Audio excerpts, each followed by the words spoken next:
How's it going? Welcome to another video with Tori. So today I'm talking about unrequited love and knowing your worth. Okay?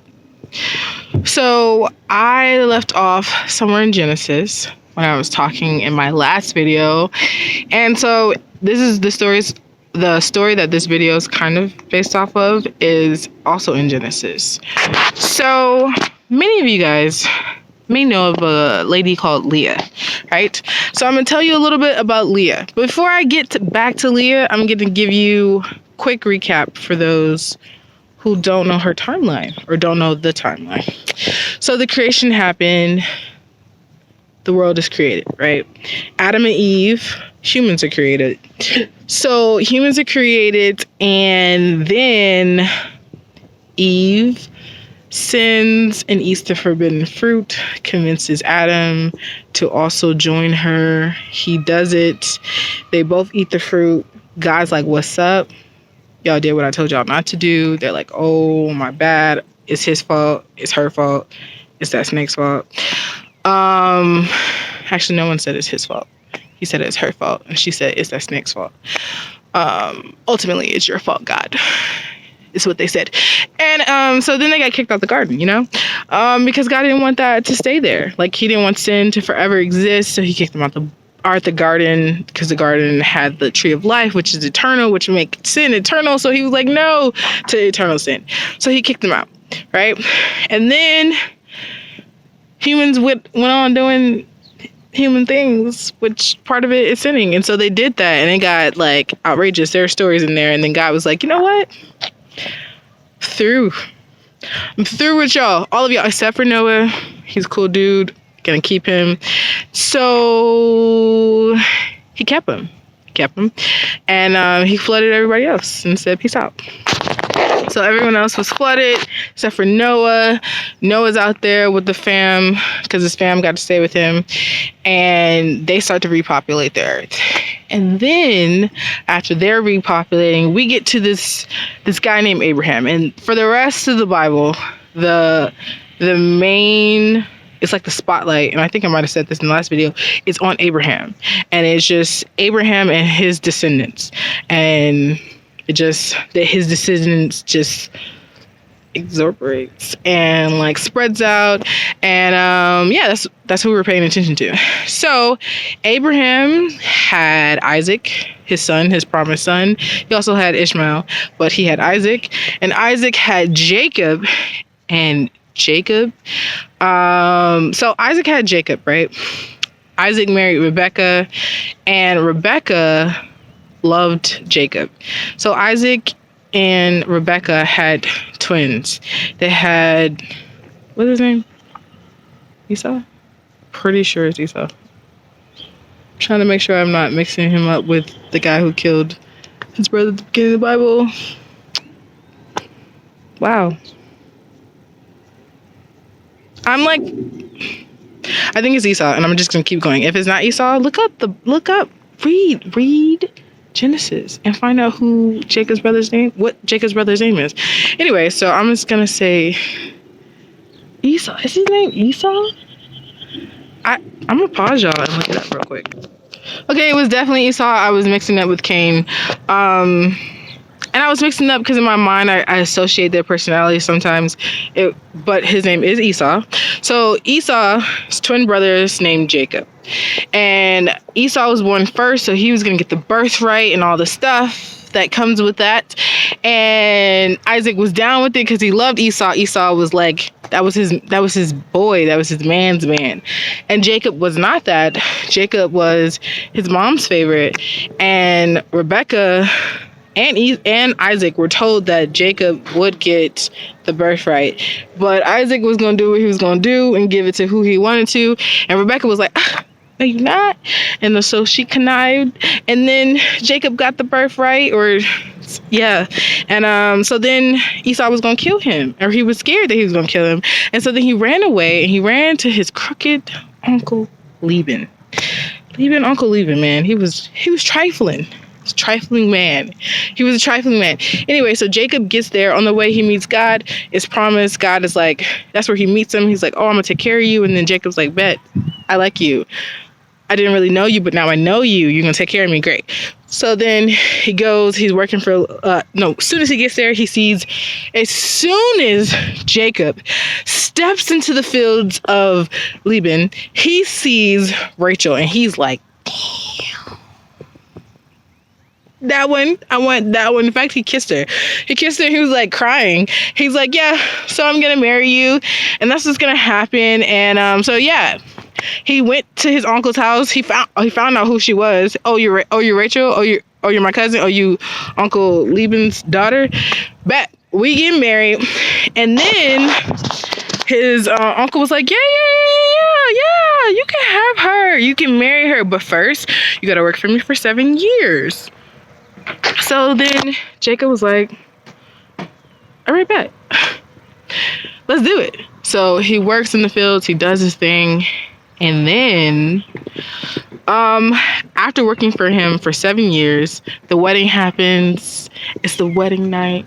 They walk down that aisle or whatever they did. And they have sex in the bed. And in the morning, Jacob turns over to look at Rachel. And it's like, damn, girl, you look better last night. No, I'm just joking. He was like, you not Rachel. Who are you? Not who are you. Who he had married was actually Leah. He had been bamboozled. The man was bamboozled into marrying the older daughter. He was bamboozled into marrying the older daughter because, and this is Laban's case, he was like, yeah, bro, that's just not how we do it around here. You can't be marrying the second child first. What you thought?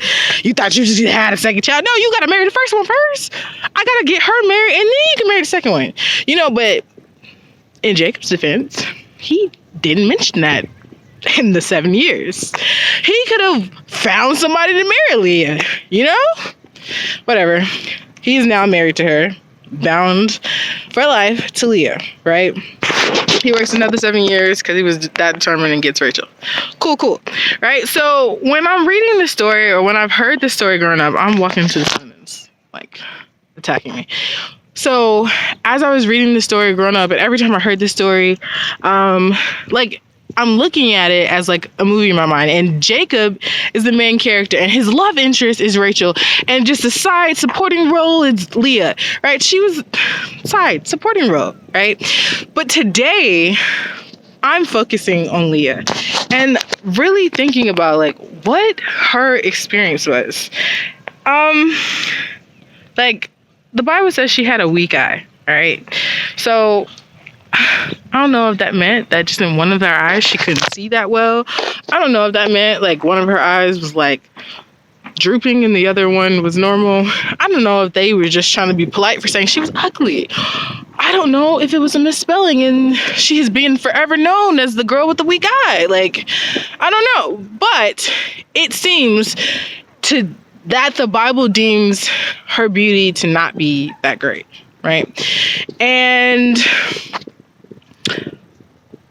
also, like, if you read her story, like, she was, like, neglected by Jacob because he didn't love her like that. He loved Rachel. And so what she did, she cried to God and she was like, yo, why am I in this situation where I have to be married to a man who don't love me? And she prayed and she ended up having she had 7 kids. 6 of them are sons, and she was the first one. So she has the oldest and she has the kids. In fact, she had Judah. So the line of Judah.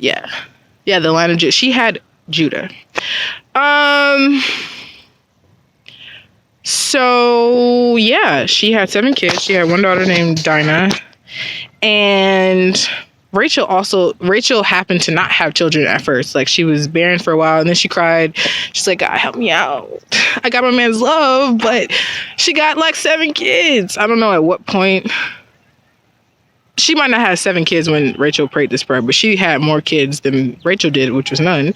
So then Rachel, she had Joseph and Benjamin. So that was cool. She had 2 kids. So at that point, like, she had 2 kids and and her husband's love, but she died not too long after having Benjamin. Anyway, Leah, she was in this marriage where she wasn't loved, and she found value in the fact that she was able to have children for him, right? But now I'm going into a more personal place, like thinking about like growing up for me. I don't think, like, I think there was a short period in time where I thought negatively on how I looked. Like, when I was a kid, I don't remember like thinking about, am I pretty? Like when I was like 10 and under, I don't think I did. Maybe not 10, maybe like 9 and under. I don't think I did. So let's say 10 to 13 was the time that I was like thinking about myself and like, oh, what do I look like to other people? And I think in that time, I was deciding if I was pretty. I developed faster than the other girls, so I was like bigger or thicker. So that was an uncomfortable phase because I was bigger than boys, and I thought that guys didn't find that attractive, like to be taller than them, to be like basically stronger than them, like just have more more muscle than them.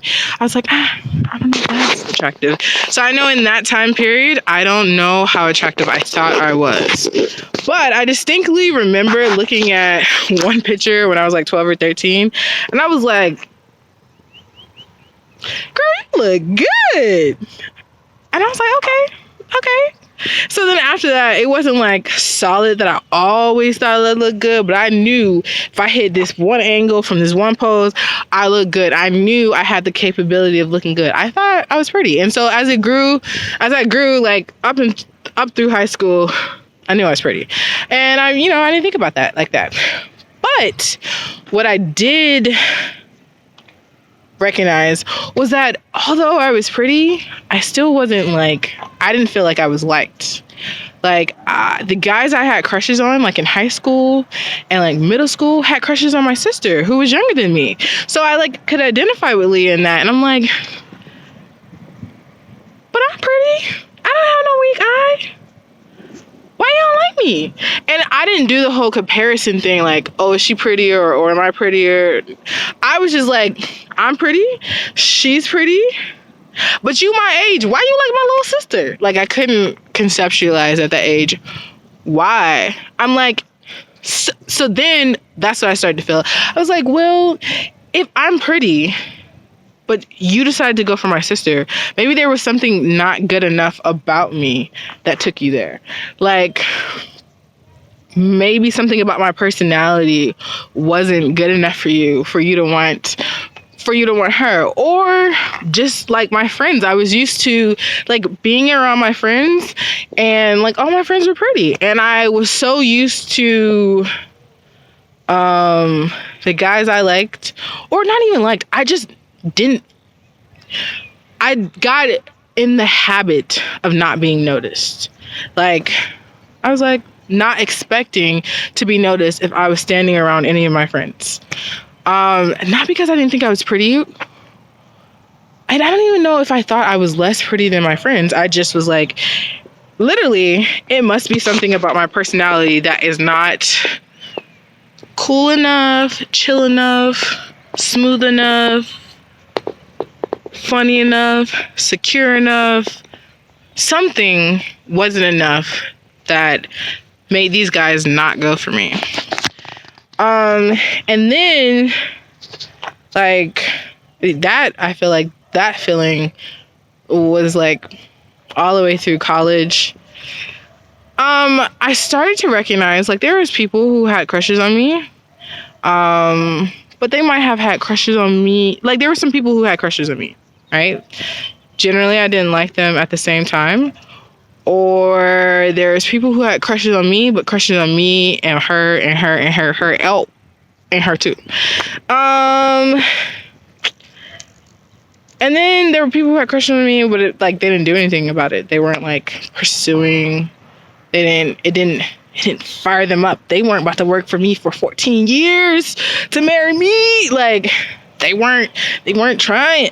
So I was trying to figure out, what does this mean? Like, what does this mean? And I guess after college, I started to like value my personality, because I thought maybe I was difficult or too much. And so I saw like other girls in college, and this is the new realization I had in college. So in middle school, I realized I was pretty. In high school, I decided it must be my personality. In college, I was like, there are people that I feel like are difficult, more difficult than I would be for a man or anyone, really. Just a difficult person right there. Or they're not that difficult, but they do the most, or they have their insecure moments and they say it, or like they are liked for being them.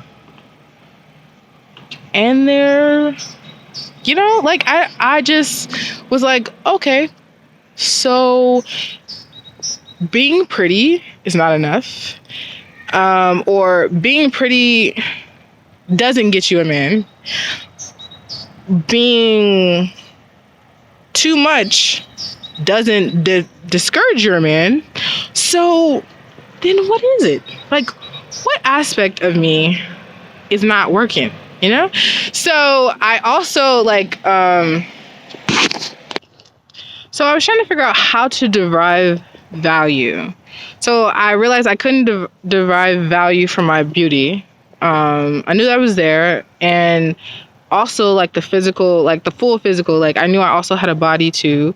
And I'm like, okay, cool, but this is not getting me anywhere. And then I didn't think my personality was enough in college or high school. And then I got to the point where I was like, all right, like a lot of people find me like I'm the homie.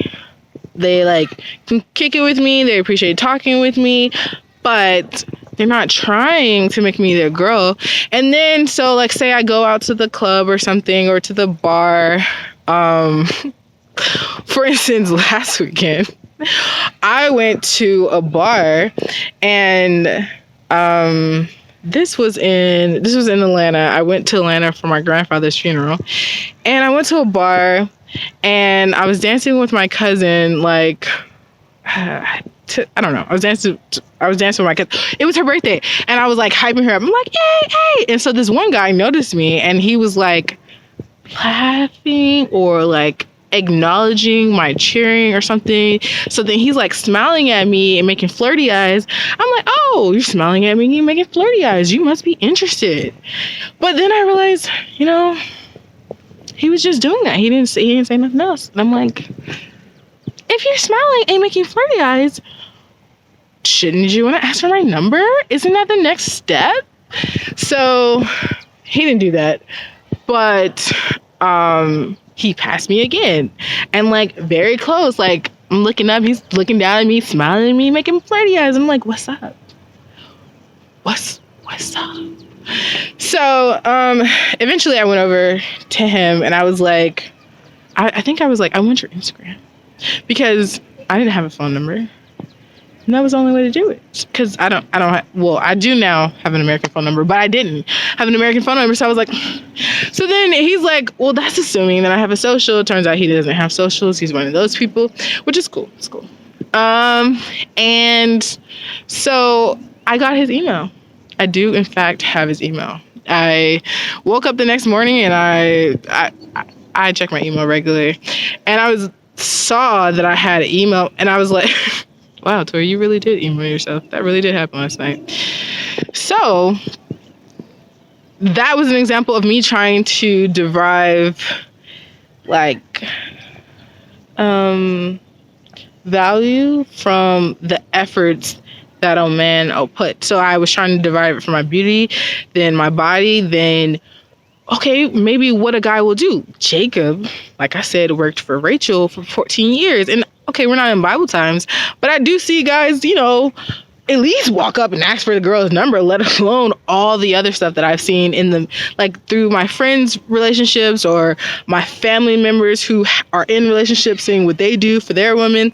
So, like, in trying to derive value, I really have been puzzled on this subject. And then a man will say, oh, you just don't know your worth. Or like older men will say, oh, you just don't know your worth. Or women will say, you just don't know your worth. And they won't, I'm not saying necessarily saying to me, but they may be talking about a girl who does extra stuff. And they're like, oh, she doesn't know her worth. And I'm like, to those girls, how do they find their worth? Like, how do they learn what their worth is? So now, like, I can say for myself, like,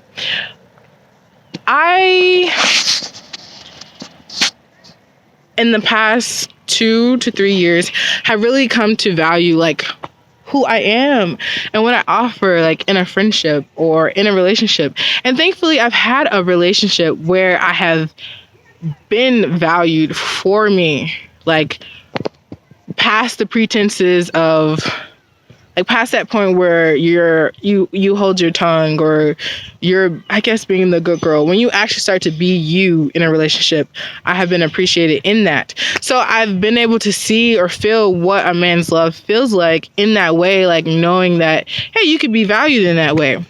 But I know that that is like a difficult journey. It's a difficult journey.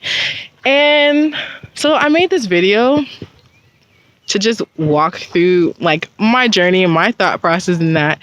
And the journey that I'm still on. I wouldn't say that I'm at the finish line and whatnot. But thinking about Leah, like, at the end of her days, because, like, Rachel died before she did. Rachel died relatively young, I guess, like, after her second kid.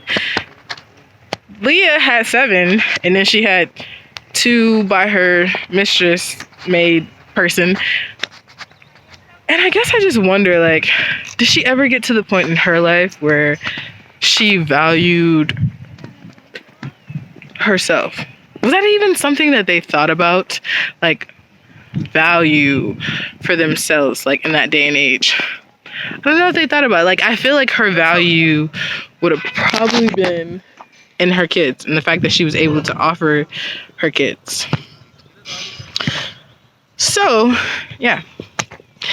Let me know your thoughts. How have you guys found your value in life? How have you decided that you would be a great asset in a relationship? And to the men out there, how have you found your value and how you would be an asset to a relationship? And what do you look for when you're looking for a woman? How do you show that you value a woman? Because I do know that there are a lot of guys who don't say what they think. And so just because, you know, you didn't get the person, like, shooting across the room doesn't mean you're not noticed. Oh, this is going to be out of context and out of order, kind of. But I had a dream. Are you locking me in? I think I'm being locked in. Hang on. Okay, I had to chase the man down to figure out how to get out of here because he just locked the gate that I came in. Anyway, I had a dream, right? In this dream, I was sitting next to this girl. She was sitting next to me. I don't know if she was my friend or not, but she was sitting there. And we were at a function. I guess it was like a party. And there was a guy sitting on the other side of her, 2 guys sitting in the opposite direction from her. And I think I was eyeing one of them. And yeah, I was like, I thought all of them were attractive. I thought they were all attractive, but I was specifically looking at one of them. And then one guy, the one next to her, made a move. Like, I don't know, he complimented her. And then the guy across from her that I thought was cute, he asked for her number. And then the guy sitting next to him, like, sighed a huff of, like, damn. Like, when that guy asked for her number. And I was like, all three of them are, like, just looking at her? Like, y'all see me? And I feel like that was a great example of, I guess, how I feel in life. And I really wonder what your dreams try to tell you, because I'm like, I don't know that I necessarily felt that this past week. I don't know why that dream came to me in that moment. But yeah, that was part of my mental process when I was thinking about Leah, and I guess what it's like to be, like, unloved. I looked up or unnoticed. That's what I was thinking. What it's like to be unnoticed. I looked up Leah before I started this to find out when she died or something. And the Google reference came back and was like, Leah the Unloved. And I was like, wow. And I think it's very cool that the Bible really goes into, I mean, it doesn't go too deep, but it tells you, like, details about her experience, like her crying out to God, her being rejected in that way, like, or Rachel's experience. And, like, I don't know, I feel like in the Bible there's always someone that you can relate to, or some story that you can find that you can relate to. And I feel like a lot of people experience the unrequited love, and I don't think that you always have to relate to that person. I don't mean like I, like, in my entirety of my life related to Leah, but I think when you're experiencing seasons of certain emotions, so experiencing seasons of not being able to have a kid when you want to have a kid, like, there's Hannah, there's Rachel, there are people in the Bible who have experienced, like, trying to have that and not being able to. And it's not just, like, because I know at those times, like, certain women only found value, or, like, were only valued if they had babies. But in both of these situations, both Hannah and Rachel were loved by their husbands, like, and it shows that in the Bible, but they weren't having children, and they wanted that. So yeah, when you are feeling down or feeling up, just know that there are Bible stories that can correlate to how you're feeling. So thank you for walking through this process, this journey of thought. Bye.